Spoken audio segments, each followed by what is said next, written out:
अरे भाई, ये क्या हो रहा है? ईसा मसीह नासरी यहाँ से गुजर रहे हैं।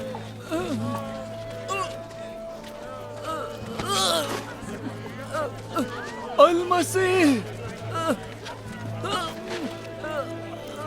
इब्ने दाऊद, मुझ पर रहम कर। ऐ इब्ने दाऊद, मुझ पर रहम कर।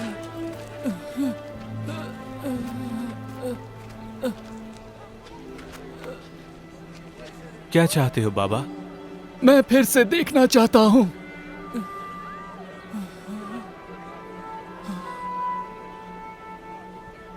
लो देखो, तुम्हारे ईमान ने तुम्हें शिफा बख्शी। मैं देख सकता हूँ,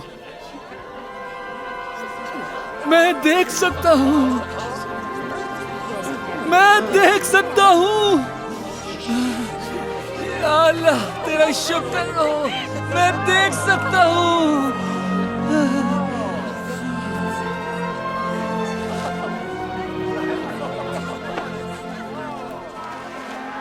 जब हजरत ईसा मसीह यरूशलेम की तरफ तशरीफ ले जा रहे थे तो जगह जगह आपका एक बड़ी भीड़ से वास्ता पड़ता। लोग आपसे कहते कि हमें राह निजात दिखाएं और हमें मुमलिकत इलाहिया से मुतल्लिक और बताएं। ये जरूर कोई नबी है। मौला, मुझे बचा लीजिए।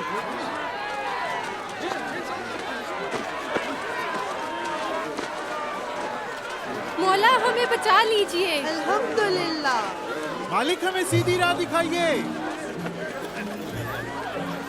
एक महसूल लेने वाला शख्स ज़काई आपको देखने दरख्त पर जा चढ़ा, क्योंकि लोग ईसा मसीह को मौला तस्लीम करने लग गए थे। ये है वो महसूल लेने वाला। ज़काई, नीचे आओ, आज मैं तुम्हारे घर चलूंगा। मेरे घर? इसके घर में जाना कौन पसंद करेगा? ज़काई हजरत ईसा मसीह को कैसे जानता है?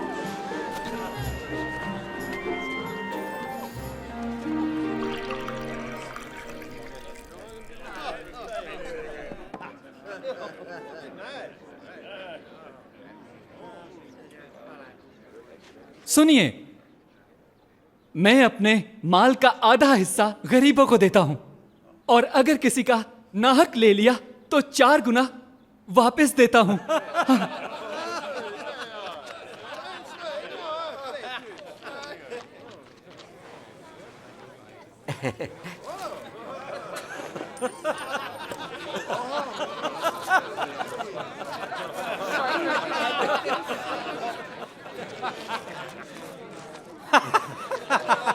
वाह वाह, हैरत है, महसूल लेने वाला लोगों के पैसे वापस लौटा रहा है।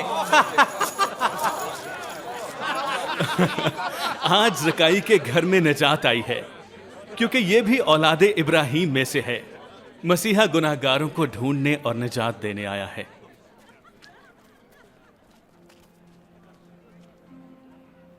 सुनो, हम यरूशलेम जा रहे हैं, जहां मेरे मुतालिक तमाम पेशगोइयां पूरी होंगी। मुझे गैर कौमों के हवाले किया जाएगा।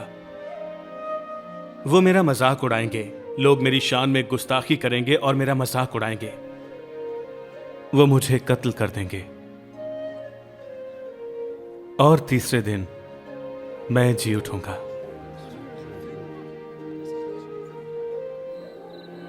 हजरत ईसा मसीह ने ये जानते हुए भी कि उन्हें मार दिया जाएगा, यरूशलेम की राह ली।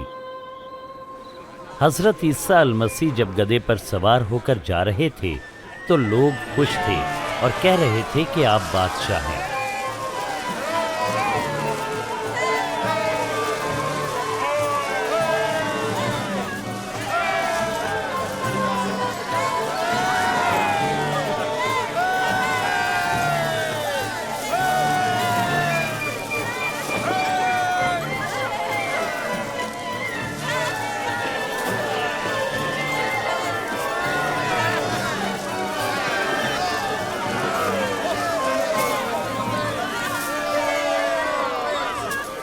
अपने शागिर्दों से कहिए कि खामोश रहे। मैं बताऊं, अगर ये खामोश हो गए तो फिर पत्थर चिल्लाना शुरू कर देंगे। आसमान पर खुदा का ताला की तमजीद हो।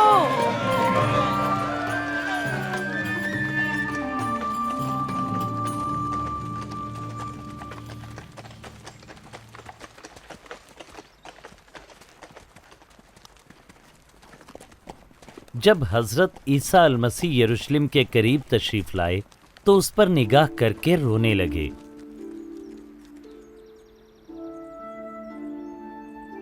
ऐ यरूशलेम, काश के तू सलामती की बातों को जानता, मगर तूने ऐसा ना किया। वो दिन आएंगे जब तेरे दुश्मन तेरे गिर्द मोर्चा बांधकर तुझे घेर लेंगे और हर तरफ से घेरा तंग कर देंगे। इन्हीं दीवारों के अंदर तबाह कर डालेंगे तुझे और तेरे बच्चों को। वो तेरी ईंट से ईंट बजा देंगे, इसलिए कि तूने अपनी निजात के वक्त को नहीं पहचाना।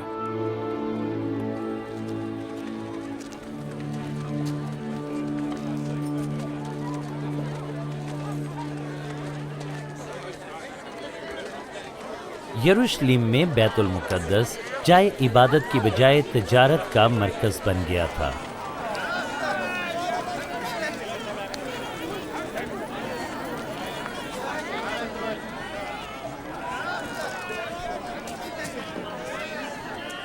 बारह, 13, 14, 15, 16, 17, 18, 19, 20, 21, 22, 23, 24, 25, 26, 27, 28, 29, 30, 31,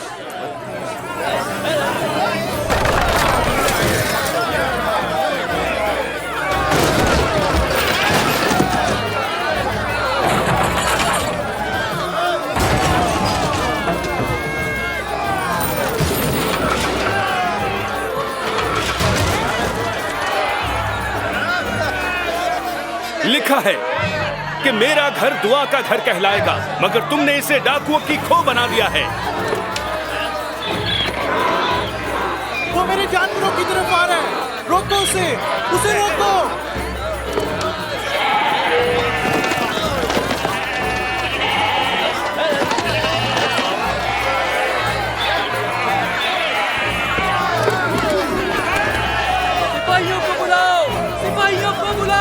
कुछ सियासी और मजहबी लोगों की वजह से मुखालिफत बढ़ने लगी, क्योंकि लोग हजरत ईसा अल मसीह को बादशाह कह रहे थे। मैं समझता हूं लोगों ने उसे बादशाह मान लिया है। बादशाह? भिखारियों और डाकुओं का बादशाह ऐसे बहुत से देखे हैं। आकर दावा करते हैं और चले जाते हैं, लोग भूल जाते हैं। अंधे मत बनो, उसके पैरोकार बढ़ रहे हैं, लोग उसकी तारीफ करते हैं और उसे बादशाह समझते हैं। मैं तुम्हें खबरदार करता हूं, अगर यह शख्स झगड़े फिसाद का सबब हुआ तो इसके जिम्मेदार तुम होगे।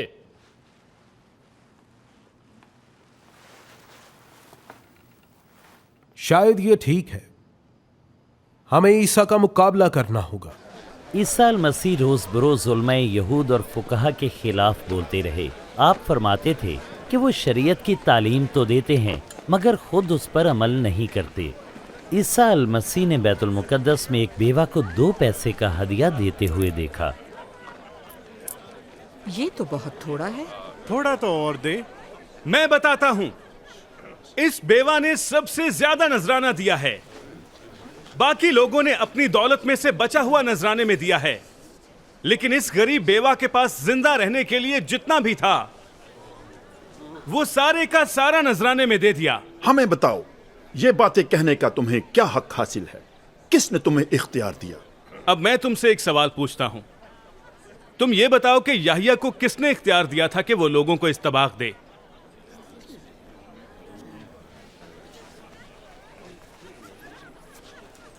हम क्या कहें? अगर कहें अल्लाह ने दिया था तो फिर ये पूछेगा याहिया को क्यों ना माना। अगर कहें इंसान की तरफ से तो लोग पत्थर मारेंगे, क्योंकि वो याहिया को नबी मानते हैं। हमें क्या पता किसकी तरफ से था। तो मैं भी नहीं बताता कि ये इख्तियार मुझे किसने दिया है।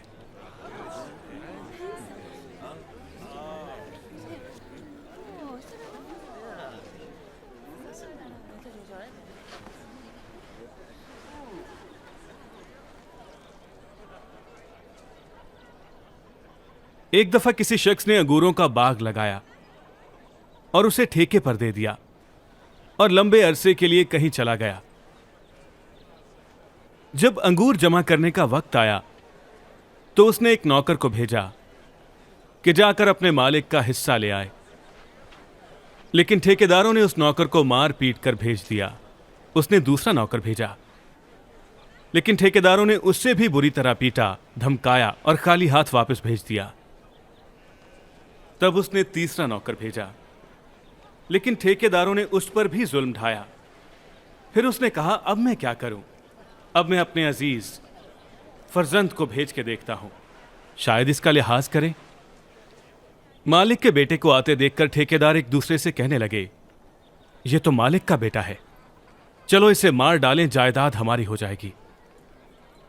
फिर क्या हुआ मौला, और बताइए। उन्होंने उसे बाग से बाहर धकेला और कत्ल कर दिया। तुम्हारे ख्याल में बाग का मालिक ठेकेदारों के साथ क्या सलूक करेगा?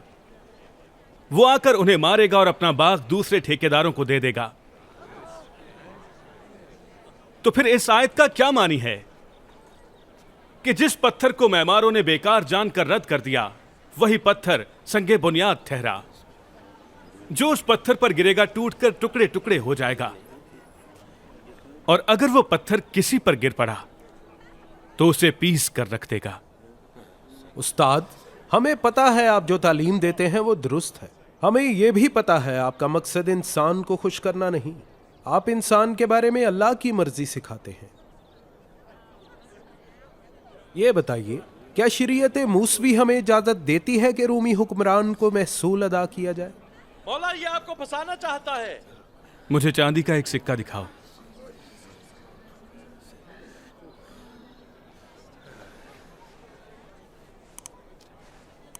इस पर तस्वीर और नाम किसका है?